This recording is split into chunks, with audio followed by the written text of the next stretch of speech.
ಕಾರವಾರ ನಗರದಲ್ಲಿ 18 ಅಪಾಯಕಾರಿ ಮರಗಳನ್ನು ಗುರುತಿಸಿದ್ದು ವಿವಿಧ ಇಲಾಖೆಗಳ ಸಹಕಾರದಿಂದ ಕೂಡಲೇ ಕೊಂಬೆ ಕತ್ತರಿಸುವ ಕಾರ್ಯ ಆರಂಭಿಸುತ್ತಿದ್ದೇವೆ ಎಂದು ಶಾಸಕ ಸತೀಶ್ ಸೇಠ್ ತಿಳಿಸಿದರು. ಇಲ್ಲಿನ ನಗರಸಭೆಯ ಸಭಾಂಗಣದಲ್ಲಿ ಪ್ರಾಕೃತಿಕ ವಿಕೋಪದ ಹಿನ್ನೆಲೆ ಅಪಾಯಕಾರಿ ಮರಗಳನ್ನು ಕತ್ತರಿಸುವ ಕುರಿತು ನಡೆದ ಸಭೆಯಲ್ಲಿ ಮಾತನಾಡಿದರು. ಮಳೆಗಾಲದ ಹಿನ್ನೆಲೆಯಲ್ಲಿ ನಗರದಲ್ಲಿ ಮರಗಳು ಧರೆಗುರುಳುತ್ತಿದ್ದು ಸಾಕಷ್ಟು ಹಾನಿಯಾಗಿದೆ. ಅಲ್ಲದೆ ಭಾನುವಾರ ಓರ್ವ ಮಹಿಳೆ ಕೂಡ ಮೃತಪಟ್ಟಿದ್ದಾರೆ. ಹೀಗಾಗಿ ಅರಣ್ಯ ಇಲಾಖೆಯ ಸಹಾಯದಿಂದ ಇಂದಿನಿಂದಲೇ ಕೆಲವು ಮರಗಳ ಕೊಂಬೆ ಕತ್ತರಿಸಬೇಕಿದೆ ಎಂದರು. ಈಗಾಗಲೇ ನಗರದ ಮುಖ್ಯ ರಸ್ತೆಗಳು ಹಾಗೂ ವಿವಿಧ ವಾರ್ಡುಗಳಲ್ಲಿ ಒಟ್ಟು 18 ಅಪಾಯಕಾರಿ ಮರಗಳನ್ನು ಗುರುತು ಮಾಡಲಾಗಿದೆ. ಈ ಹಿಂದೆಯೇ ಇವುಗಳ ಕೊಂಬೆ ಕತ್ತರಿಸಲು ಮುಂದಾಗಿದ್ದ ಪರಿಸರವಾದಿಗಳು ಅಡ್ಡಗಾಲು ಹಾಕಿದ್ದರು. ಆದರೆ ಇದೀಗ ಅನಾಹುತಗಳು ಸಂಭವಿಸುತ್ತಿರುವ ಹಿನ್ನೆಲೆಯಲ್ಲಿ ತೆರವುಗೊಳಿಸುವುದು ಅನಿವಾರ್ಯವಾಗಿದೆ. ಹೀಗಾಗಿ ಅರಣ್ಯ ಇಲಾಖೆ, ಅಗ್ನಿಶಾಮಕ ದಳ, ಪೊಲೀಸ್ ಹಾಗೂ ನಗರಸಭೆಯ ಅಧಿಕಾರಿಗಳು ಸಹಕರಿಸಬೇಕು ಎಂದರು. ಈ ಮರಗಳನ್ನು ಕತ್ತರಿಸಲು 6 ದಿನಗಳ ಸಮಯ ನಿಗದಿಪಡಿಸಲಾಗಿದೆ. ಅಲ್ಲದೆ ಮರಗಳನ್ನು ಕತ್ತರಿಸಿದ ಮುಂದಿನ 6 ದಿನಗಳಲ್ಲಿ ಒಂದು ಮರಕ್ಕೆ 10ರಂತೆ ಗಿಡಗಳನ್ನು ನೆಡಲಾಗುತ್ತದೆ. ಮರ ಕತ್ತರಿಸಲು ಸ್ಥಳೀಯ ಮಿಲ್ಗಳು ಹಾಗೂ ಬಂದರು ಇಲಾಖೆಯ ಕ್ರೇನ್ಗಳನ್ನು ಬಳಸಿಕೊಳ್ಳಬೇಕು. ಅಲ್ಲದೆ ಹೆಚ್ಚುವರಿಯಾಗಿ ಯಾವುದೇ ವಾರ್ಡ್ಗಳಲ್ಲಿ ಅಪಾಯಕಾರಿ ಮರಗಳಿದ್ದರೆ ಅವುಗಳನ್ನು ಕೂಡ ಪಟ್ಟಿಗೆ ಸೇರಿಸಬೇಕು ಎಂದರು. ಇಲ್ಲಿನ ಕೋಣೆನಾಲದಲ್ಲಿ ಈ ಹಿಂದೆ ಹೆಚ್ಚಿನ ಮಳೆಯಿಂದ ತೊಂದರೆಯಾಗಿತ್ತು. ಪರಿಶೀಲನೆ ನಡೆಸಿದಾಗ ಕೆಲವೆಡೆ ಒತ್ತುವರಿ ಮಾಡಿರುವುದು ತಿಳಿದು ಬಂದಿದೆ. ಅಲ್ಲದೆ ಕೆಲವರು ಸ್ನಾನ ಹಾಗೂ ಶೌಚಾಲಯದ ನೀರು ಬಿಡುತ್ತಿದ್ದಾರೆ. ಅಂತವರಿಗೆ ವಿದ್ಯುತ್ ಹಾಗೂ ನೀರಿನ ಸಂಪರ್ಕ ಕಡಿತಗೊಳಿಸುತ್ತೇವೆ ಎಂದರು. ಸಭೆಯ ಬಳಿಕ ಆರ್ಎಫ್ಒ ಕೆಡಿ ನಾಯ್ಕ್ ಮಾತನಾಡಿ, ನಗರದಲ್ಲಿ ಸಾಕಷ್ಟು ಹಳೆಯ ಮರಗಳಿವೆ. ಕಟ್ಟಡ ಕಟ್ಟುವಾಗ ಮರಗಳ ಬೇರುಗಳನ್ನು ತುಂಡು ಮಾಡಲಾಗಿದೆ. ಮಳೆಯಿಂದ ಮರಗಳ ತೂಕ ಹೆಚ್ಚಾಗಿ ಗಾಳಿಗೆ ಅಂತಹ ಮರಗಳು ಧರೆಗುರುಳುತ್ತಿವೆ. ಅಂತಹ ಮರಗಳ ಕೊಂಬೆ ಕತ್ತರಿಸಲು ಅನುಮತಿ ನೀಡಲಾಗಿದೆ. ವಿಳಂಬ ಆಗಿಲ್ಲ. ಇಲಾಖೆಗೆ ಮನವಿ ಬಂದ ಬಳಿಕವೇ ಅನುಮತಿ ನೀಡಲಾಗಿದೆ ಎಂದರು.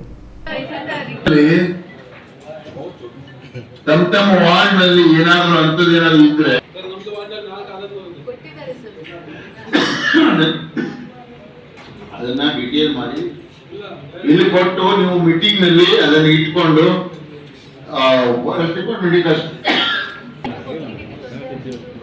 ಈ ಯಾವುದು 2 ನಾಲ ಇದೆ ಅವಳ ಈಗ ಕೋಣಿ ನಾಲವನ್ನ ನಾವು ಆಸ್ ಪರ್ ಮ್ಯಾಪ್ ಏನು ಉಂಟಲ್ಲ ಅದನ್ನ ಖುಲ್ಲಾಪಡಿಸ್ತಾ ಇದ್ದೇವೆ.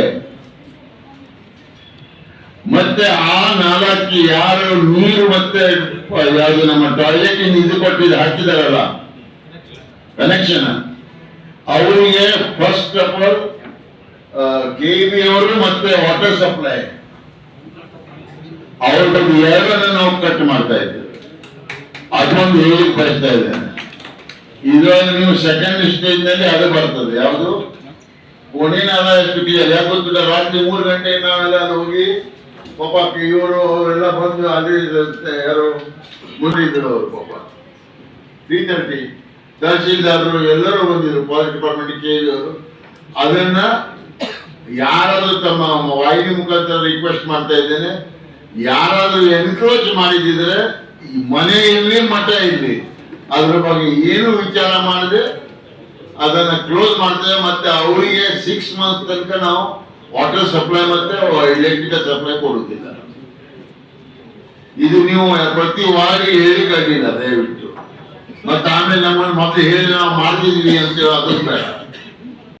ಏನು ಕಾರವಾರ ನಗರ ವ್ಯಾಪ್ತಿಯಲ್ಲಿ ಪಿಕಳೆ ಡಾಕ್ಟರ್ ಹಾಸ್ಪಿಟಲ್ ಎದುರುಗಡೆ ಏನು ಮರ ಕಿತ್ತು ಬಿದ್ದು ಮಹಿಳೆ ಸಾವಾಗಿರುವುದನ್ನು ನಾವೆಲ್ಲ ನೋಡಿದ್ದೀವಿ. ಅದು ನಮಗೆ ಬಹಳ ದುಃಖದ ಘಟನೆ. ಯಾಕೆಂದರೆ ಕಾರವಾರದಲ್ಲಿ ಈವರೆಗೂ ಈ ರೀತಿಯಾದಂತಹ ಯಾವುದೇ ನಿದರ್ಶನಗಳಿಲ್ಲ. ಯಾಕೆಂತಂದರೆ ಕಾರವಾರದಲ್ಲಿ 100 ವರ್ಷಗಳ ಹಳೆಯದಾದಂತಹ ಈಗ ಏನು ನಾವು ಮಳೆ ಮರ ಅಂತೀವಿ, ಆ ಮರಗಳು ಭಾಳಷ್ಟಿದ್ದಾವೆ.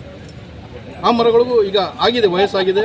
ಆದರೂ ಅವು ಏನಾಗಿದೆ, ಈಗ ಈವರೆಗೂ ಬುಡದಲ್ಲಿ ಗಟ್ಟಿಯಾಗಿ ಹಿಡ್ಕೊಂಡಿದ್ವು. ಈಗ ನಮ್ಮ ನಗರೀಕರಣ ಕಾಮಗಾರಿ ಸಮಯದಲ್ಲಿ ಕೆಲವು ಕನ್ಸ್ಟ್ರಕ್ಷನ್ ಕೆಲವು ಇದು ಏನು ಸ್ಟ್ರಕ್ಚರ್ ಏನು ಕಟ್ತೀವಿ, ಆ ಸಮಯದಲ್ಲಿ ಕೆಲವು ಹೊರಗೆ ಬಂದಂಥ ಬೇರನ್ನು ತುಂಡು ಮಾಡಿರುವುದರಿಂದ ಅಥವಾ ಬುಡದಲ್ಲಿ ಅದನ್ನು ಬೇರ್ಪಡಿಸಿರುವುದರಿಂದ ಅಂದರೆ ಕೆಲವು ಇದಕ್ಕೆ ಕಾಮಗಾರಿಗೆ ಅಡಚಣೆ ಆಗುವುದನ್ನು ತೆರವುಗೊಳಿಸುವ ಸಮಯದಿಂದ ಕೆಲವು ಈ ಗಾಳಿಗೆ ಮಳೆಗೆ ಏನಾಗ್ತದೆ ಅಂತಂದರೆ ಆ ಗಿಡಗಳ ಮೇಲಿರುವ ಎಲ್ಲ ಫುಲ್ಲು ಇದಾಗಿರ್ತದೆ. ಅಲ್ಲಿರ್ತಾವೆ ಮರ ಈ ನಮ್ಮ ವಸಂತ ಋತುವಿನಲ್ಲಿ. ನಂತರ ಈ ಮಳೆ ನೀರು ಆ ಎಲೆಗಳ ಮೇಲೆ ಬಿದ್ದಾಗ ಡೆಪಾಸಿಟ್ ಆದಾಗ ಅದು ಭಾರ ಮತ್ತು ಹೆವಿ ಆಗ್ತದೆ, ಅದು ವೇಟ್ ಜಾಸ್ತಿ ಆಗ್ತದೆ. ಮತ್ತು ಮರದ ಕೆಲವು ಈಗ ನಮ್ಗೆ ಗೊತ್ತಿರೋ ಪ್ರಕಾರ ಮಳೆಗಾಲದಲ್ಲಿ ನಾವು ನೋಡ್ತೀವಿ, ಈಗ ಇಲ್ಲೇ ನೋಡಿ ಮುಂದುಗಡೆ ಆ ಮರದ ಇದೇ ಬೆಂಡಾಗಿಬಿಟ್ಟಿದೆ. ಯಾಕೆ ಅಂತಂದರೆ ಅವೆಲ್ಲ ಅದರ ಏನು ಭಾರ, ನೀರಿನ ಭಾರದ ಜೊತೆಗೆ ಅದರಲ್ಲಿ ಈಗ ಈ ಕೆಲವು ಮರಗಳಿಗೆ ಈಗ ಬೀಜ ಹಣ್ಣಾಗುವಂಥ ಸ್ಥಿತಿ ಈಗ ನಾವು ನೋಡ್ತಾ ಇರೋದು. ಆಕ್ಷನ್ ಏನು ತಗೊಂಡಿರ್ತಾರೆ ಈಗ ಡೇಂಜರಸ್ ಆಗಿರುವ ಗಿಡಗಳ ಬಗ್ಗೆ ನಗರಸಭೆಯವರು ಈ ಹಿಂದೆನೇ ನಮಗೆ ರಿಕ್ವೆಸ್ಟ್ ಮಾಡಿ ಅದರ ಪ್ರಕಾರ ನಾವು ಅವರಿಗೆ ಟೊಂಗೆಗಳನ್ನು ಎಲ್ಲಿ ಡೇಂಜರಸ್ ಇದಾವೋ ಯಾವ್ಯಾವ್ದು ಬರೋ ಟೊಂಗೆಗಳಿದಾವೆ ಅದನ್ನೆಲ್ಲ ಟೊಂಗೆಗಳನ್ನು ತೆರವುಗಳು ಮಾಡಲಿಕ್ಕೆ ಪರ್ಮಿಷನ್ನ ನೀಡಾಗಿದೆ. ಸರಿ, ತೊಂದರೆಗಳಿಗೆ ಅಷ್ಟೇ ಪೂರ್ತಿ ಮರನ ತೆಗಿಬೋದಲ್ಲ, ಅಲ್ಲಿ ಸಮಸ್ಯೆ ಈಗ ಅಲ್ಲಿ ಒಂದು ಜನರಿಗೆ ಮಳೆಗಾಲದ ಪೂರ್ವದಲ್ಲಿ ಈ ಟೊಂಗೆಗಳನ್ನ ಕಟ್ ಮಾಡಿದ್ರೆ ಈಗ ಮರ ತೆಗೆಯುವಂತ ಪರಿಸ್ಥಿತಿ ಬರ್ತಾ ಇರಲಿಲ್ಲ. ಬರುದಿಲ್ಲ. ಆದ್ರೆ ನಿರ್ಲಕ್ಷ್ಯ ಆಗ್ತದೆ. ನಿರ್ಲಕ್ಷ್ಯ ಅನ್ನೋದಕ್ಕಿಂತ ಇದರಲ್ಲಿ ನಾವೇನು ಮಾಡ್ತೀವಿ ಅಂತಂದರೆ ನಿಮ್ಮದೇ ಈಗ ಸ್ವಂತ ಮಾಲ್ಕಿಲಿರೋ ಗಿಡಕ್ಕೆ ನೀವು ನಮ್ಗೆ ಅರ್ಜಿ ಕೊಡಬೇಕು, ನಾವು ನಿಮಗೆ ಆ ಮರದ ಕಟಿಂಗ್ ಪರ್ಮಿಷನ್ ಕೊಡ್ತೀವಿ ಸರ್. ಮುಂದೆ ಅದರ ಇದ್ರ ಪ್ರಕಾರ ನಾವು ಪರ್ಮಿಷನ್ ಕೊಡ್ತೀವಿ.